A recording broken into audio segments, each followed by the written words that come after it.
Initially famous for his acting on TV, Ron Howard has grown up on screen right before our eyes. Now he is one of Hollywood's leading directors and producers. Earlier this summer, Jeffrey Brown reported on Howard's latest film, Pavarotti. Tonight, a profile of the director as part of our arts and culture series, Canvas. The grand stairway of the Metropolitan Opera in New York. Perhaps not the place you'd expect to meet Ron Howard. This isn't your world, so you didn't start with Pavarotti thinking... No, but I knew more about opera than I knew about Formula One before I did the movie Rush, or certainly going to the moon before Apollo 13. Howard, now 65, has just made a documentary on the life of opera great Luciano Pavarotti. And the Met, it turned out, was just the place to talk about his long, varied, and hugely successful career in show business. You wouldn't like to sort of let me pass by your street today for free, would you? It began early with both parents working in Hollywood as a child actor, most famously as Opie in the Andy Griffith Show in the 1960s, and Richie on Happy Days in the 70s. We got it all figured out, see? We're not gonna be ourselves. We're gonna be adult businessmen. A decade later, and his transition to directing was in full swing, with hit comedies such as Splash. She's really hungry. We'll never be sick. We won't get any older, and we won't ever die. Cocoon, and Parenthood.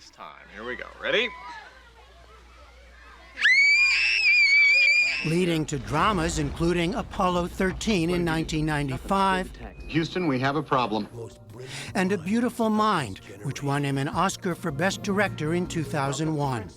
Who among you will be the next Einstein? When you look back now, does it make sense?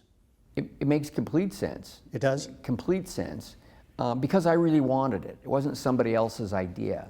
It was my idea. And you just knew that from... Well, it evolved, you know. I mean, so many of the directors on the Andy Griffith Show had been actors. And so they might just drop here or there. Hey, I bet you wind up being a director someday. My father directed a lot of theater, no film. I watched him rehearsing. I could see what that process was.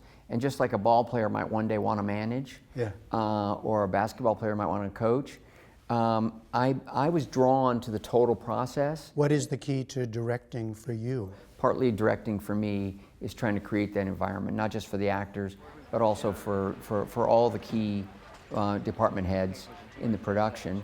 And then it's really a matter of interpretation, understanding that story, beginning to understand on a kind of both macro and micro level, you know, what the elements are going to be. Putting together a film, television show, documentary, it's sort of like a mosaic, you know, it's built in tiny little pieces, unlike, you know, a live performance, which is, you know, this is it, there's no going back. And how much control, or you know, how loose is it? It depends on the moment. Yeah? It depends on the moment. Sometimes, you know, you want to be as relaxed and loose and carefree as you possibly can be, and other times you need to get everybody's focus. Many stories have followed for Howard as both director and producer. Imagine Entertainment, the production company started by Howard and his friend Brian Grazer, is a film and TV powerhouse, including hits such as Arrested Development. You spent $68 on hair conditioner? Several new projects are in production, including a documentary on the Paradise Fire that devastated parts of Northern California last year. For Howard, documentaries are an exciting new way of storytelling. Frankly, I've always loved documentaries, and I was a little shy, maybe fearful of sticking my toe in those waters. You were fearful because what? It's a different discipline. Yeah. And if I'm going to do it and put my name on it, and you know, I wanted to believe I could put my best foot forward. And the good news to me was that that I can actually use much more of my storytelling experience and sensibility in the doc world than I even expected that I could. One new scripted work is a dramatized version of Hillbilly Elegy, the memoir by J.D. Vance about growing up in Appalachia, focusing attention on the white underclass that helped elect Donald Trump.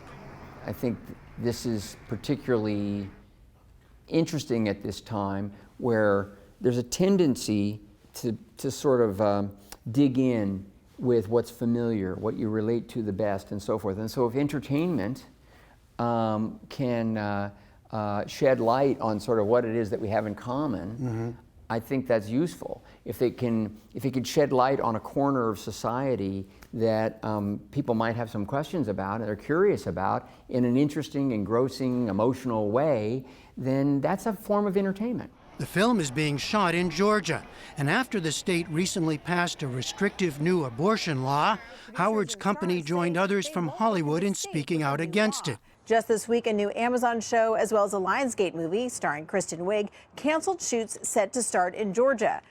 For now, though, shooting will continue. We didn't want to bail out on, you know, all those people whose livelihoods depend on us being there, but we did want to be counted, you know, that as you know, as a part of the media industry. If it passed, we'd be disinclined to work in Georgia. At 65, Ron Howard continues to exhibit a youthful exuberance. For many Americans he knows, he is forever Opie. In reflecting on his latest documentary subject, Luciano Pavarotti, Howard focused on the tenor's drive and willingness to take risks. You come across as an easygoing person, right? That was your actor persona as well, but there's clearly some drive or ambition, or is there a killer instinct in there? Well, only a respect for the medium. I mean, I think that, look, Pavarotti was, he was charming. People loved working with him. They really wanted to work with him. You know, I hope people feel that way about working with me. I bring a lot of joy and excitement to the set with me because, you know, that's the way I feel. You're 65, you've been at this a long time, 61 right? of those years. 61 of 65 years. But you seem to be busier than ever. As a storyteller, it's almost like this buffet. It's incredibly energizing to me. All right, Ron Howard, thank you very much. Pleasure, thanks.